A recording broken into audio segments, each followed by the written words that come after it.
అప్పుల బాధలు వెంటాడుతున్నాయా? అయితే 6 JVR వారి జాతిరత్నాలు ధరించండి. నేపాల్ చైనా సరిహద్దులో భారీ వర్షాలతో వరదలతో ఆ ప్రాంతం పూర్తిగా అతలాకుతలమవుతున్నటువంటి పరిస్థితి ఉంది. ముఖ్యంగా అక్కడ భోటెకోషి నది ఉప్పొంగి ప్రవహిస్తోంది. తీవ్రమైనటువంటి వర్షాలు వరదలతో ఆ నది తీవ్ర రూపం దాల్చింది. ఉప్పొంగి ప్రవహించడంతో ఆ వరద ప్రవాహానికి చాలా వాహనాలు కొట్టుకుపోతున్నటువంటి పరిస్థితి ఉంది. మీరు స్క్రీన్ మీద చూస్తున్నారు. అక్కడ ఉన్నటువంటి ఒక డ్రై పోర్ట్లో నిలిపి ఉంచినటువంటి వాహనాలు ఏ విధంగా కొట్టుకుపోతున్నాయో స్క్రీన్ మీద చాలా స్పష్టంగా చూడొచ్చు. అంటే టిబెటన్ ప్రాంతంలో కురుస్తున్నటువంటి భారీ వర్షాల వల్ల దానికి స్థానికంగా ఉన్నటువంటి నదులు ఉప్పొంగి ప్రవహిస్తున్నాయి. బోటెకోషే నదితో పాటు ఇంకా కొన్ని నదులు కూడా ఉప్పొంగి ప్రవహించి ఆ ప్రాంతాన్ని పూర్తిగా ముంచెత్తినటువంటి పరిస్థితి ఉంది. ఆ డ్రైపోర్ట్లో ఉంచినటువంటి వాహనాలు ఏ విధంగా కొట్టుకుపోతున్నాయో స్క్రీన్ మీద చాలా స్పష్టంగా మీరు చూస్తూ ఉన్నారు. అక్కడ కొంతమంది పోలీసులు ఉన్నారు. అలాగే ఆ వాహనాల్లో నిద్రిస్తున్న వాళ్ళు డ్రైవర్స్ చాలా మంది ఉన్నారు. అలాగే నేపాల్‌కి సంబంధించిన వ్యాపారులు చాలా మంది ఉన్నారు. వాళ్ళందరూ కూడా కొట్టుకుపోయినట్టుగా తెలుస్తోంది. ఇంకా నేపాల్ ఆర్మీ అక్కడ సహాయక కార్యక్రమంలో నిమగ్నమై ఉంది. ఆ వరద ప్రవాహానికి వాహనాలు వాటంతట అవే కొట్టుకుపోతున్నటువంటి దృశ్యాలు కూడా మనం స్క్రీన్ మీద చూస్తున్నాం. ఎందుకంటే ఊహించలేదు.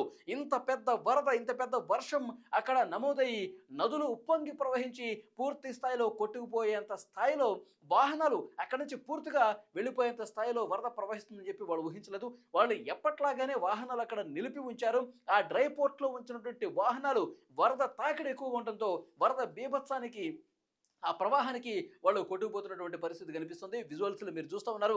150 మంది సాధారణ పౌరులతో పాటు, పోలీసులతో పాటు కొంతమంది వ్యాపారస్తులు కూడా ఆ నదీ ప్రవాహంలో కొట్టుకుపోయారు. వాళ్ళ కోసం తీవ్రంగా గాలిస్తున్నారు.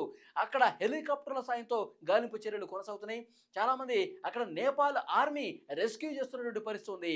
పూర్తిగా బోట్ల లోపలికి వెళ్ళి, లోపలికి సుదూర ప్రాంతానికి వెళ్ళి వెతికినా సరే పౌరుల ఆచూకీ కనిపించలేదు. వాళ్ళందరూ ఎక్కడ కొట్టుకుపోయారు? ఆ వ్యాపారస్తులు ఎటు కొట్టుకుపోయారు? అక్కడ పోలీసులు కూడా 23 మంది కనిపించకుండా పోయారు. సో వాళ్ళ ఆచూకీకి సంబంధించి కూడా పెద్ద ఎత్తున అక్కడ రెస్క్యూ జరుగుతుంది. పునరావాస కేంద్రాల్లో కొంతమందిని తరలిస్తూ ఉన్నారు. అయితే ఈ గాలిస్తున్నటువంటి ప్రక్రియలో కూడా కొంత ఆటంకం ఏర్పడుతుంది. ఎందుకంటే అక్కడ వర్షపాతం బాగా నమోదవుతుంది. వర్షాలు పడతానే ఉన్నాయి. మరోవైపు వరద ప్రవాహం ఎక్కువగా ఉంది. ఈ వరద ప్రవాహం అంతకంతకు పెరుగుతోంది. గంట గంటకు పెరుగుతోంది. ఈ నేపథ్యంలో రెస్క్యూ చేయడానికి కొంత ఇబ్బందికర పరిస్థితులు కనిపిస్తున్నాయి. అయితే ఈ కొట్టుకుపోయిన వాళ్ళు ఆల్రెడీ వీళ్ళు చనిపోయి ఉంటారా? లేదంటే బతికుంటారా? ఎక్కడన్నా ప్రాణాలు కాపాడుకునే పరిస్థితి ఉందా? ఇవన్నీ కూడా గాలిస్తున్నారు. ఎందుకంటే అతిపెద్ద కొండ ప్రాంతాలు అక్కడ కనిపిస్తున్నాయి.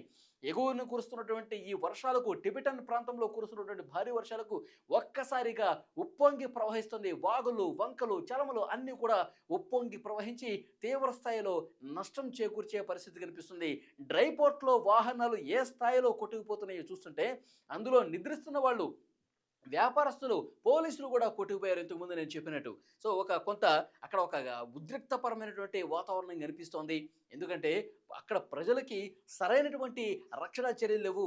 వరద వస్తుందని చెప్పి అలర్ట్ చేయలేదు. అక్కడ స్థానిక ప్రభుత్వం ప్రజల్ని అప్రమత్తం చేయలేదు. దీని కారణంగానే చాలామంది ప్రజలు ఆ వరద నీటిలో కొట్టుకుపోయారని చెప్పి పెద్ద ఎత్తున విమర్శలు కూడా వస్తున్నాయి. సో, ఏది ఏమైనప్పటికీ రెస్క్యూ జరుగుతుంది. ఎవరైతే వరద నీటిలో కొట్టుకుపోయారో వాళ్ళని కాపాడే ప్రయత్నం చేస్తున్నారు. మరోవైపు పునరావాస కేంద్రాలకు చాలా వరకు నదీ పరివాహక ప్రాంత ప్రజల్ని తరలిస్తున్నటువంటి పరిస్థితి ఉంది. విజువల్స్‌లో మీరు చూస్తున్నారు. నేపాల్ అలాగే చైనా పరివాహకం ఆ సరిహద్దులో ఉన్నటువంటి ప్రాంతాలను పూర్తిగా ఖాళీ చేపిస్తున్నారు. ఆ సరిహద్దులో ఎక్కడైతే భారీ వర్షాలు పడుతున్నాయో బోటెకోషి నదీ పరివాహక ప్రాంతంలో ప్రజల్ని మరింత అప్రమత్తం చేసినటువంటి పరిస్థితి కనిపిస్తుంది. ఈ మధ్యకాలంలో మనం చూస్తా ఉన్నాం. గత వారం 2 వారాల క్రితం నుంచి విపరీతంగా వర్షాలు పడుతున్నాయి. అటు చైనాలో వర్షాలు పడుతున్నాయి. హిమాచల్ ప్రదేశ్‌లో కుంభవృష్టి కురుస్తోంది. హిమాచల్ ప్రదేశ్‌లో 82 మంది చనిపోయారంటే ఆ వరదల ధాటికి ఆ కొండ ప్రాంతాలు, కొండ చర్యలు విరిగిపడి ఏ విధంగా అక్కడ పూర్తిగా జలమయం అయిపోయాయో చూస్తే కన్నీళ్లు తెప్పిస్తున్నాయి అక్కడ స్థానిక ప్రజానీకం మాటలు వింటే.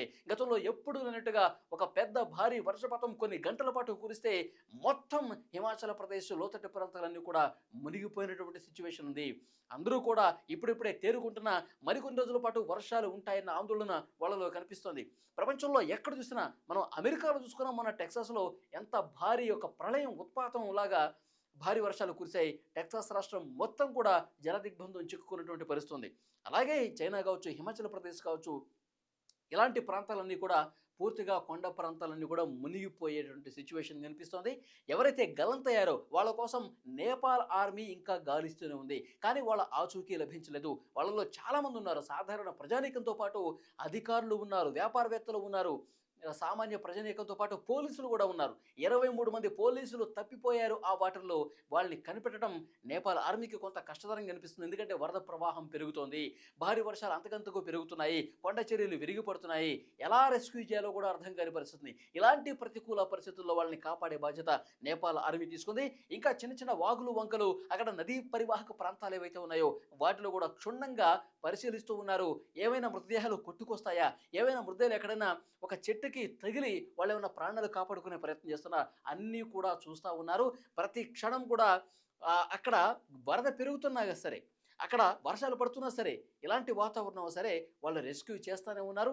నేపాల్ ఆర్మీ చాలా అంటే చాలా సహాయక కార్యక్రమాల్లో సీరియస్‌గా నిమగ్నమై ఉన్నటువంటి పరిస్థితి ఉంది. మరికొన్ని గంటల పాటు అక్కడ వర్షపాతం నమోదవుతుంది. అలాగే నదీ పరివాహక ప్రాంతాలన్నీ కూడా అక్కడ ప్రజలను కూడా అప్రమత్తం చేస్తున్నారు. ఇబ్బందికర పరిస్థితులుంటే, ప్రమాదకర పరిస్థితులుంటే వాళ్ళందరినీ కూడా సురక్షిత ప్రాంతాలకు తరలిస్తున్నటువంటి పరిస్థితి ఉంది. విజువల్స్‌లో మీరు చూస్తున్నారు నేపాల్, చైనా సరిహద్దులో ఎంతటి భయానకమైనటువంటి పరిస్థితులున్నాయో, ఎంతటి భయంకరంగా అక్కడ వరద పోటెత్తుతుందో, ఆ వాహనాలు ఏ విధంగా కొట్టుకుపోతున్నాయో చూస్తే ప్రమాద తీవ్రత ఏ స్థాయిలో ఉందో అర్థం చేసుకోవచ్చు.